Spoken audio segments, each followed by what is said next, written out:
বিসমিল্লাহ। কি হলো, ইফতারি শুরু করেন। ইফতারির সময় হয়ে গেছে তো, আমি করছি, আপনিও শুরু করেন ইফতারি।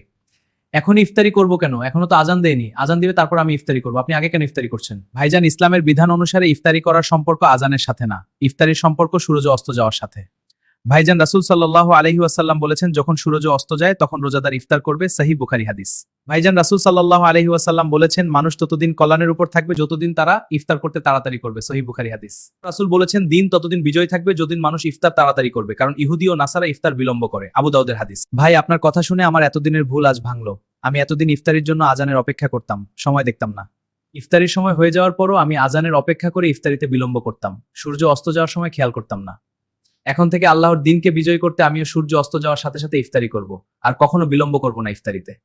তাছাড়া ভাইজান, খেয়াল করুন, মসজিদের মুয়াজ্জিন কিন্তু আজানের আগে ইফতারি করে, তারপর আজান দেয়। তাহলে ভাবুন। আরো একটি কথা, বর্তমানে এই আধুনিক বিশ্বে সূর্যাস্তের সময় জানা খুবই সহজ। স্মার্টফোনে গুগলে সার্চ অপশনে লিখবো, আজ ঝিনাইদহে সূর্য অস্ত যাবে কয়টায়, সাথে সাথে সময় দেখা যাবে।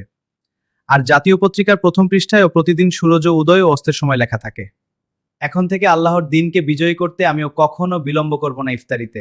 খুব ভালো কথা। তাহলে ভাইজান, আর দেরি কেন? চলুন মহান আল্লাহর সন্তুষ্টির উদ্দেশ্যে ইফতারি করি এবং আল্লাহর বিধান পালন করি।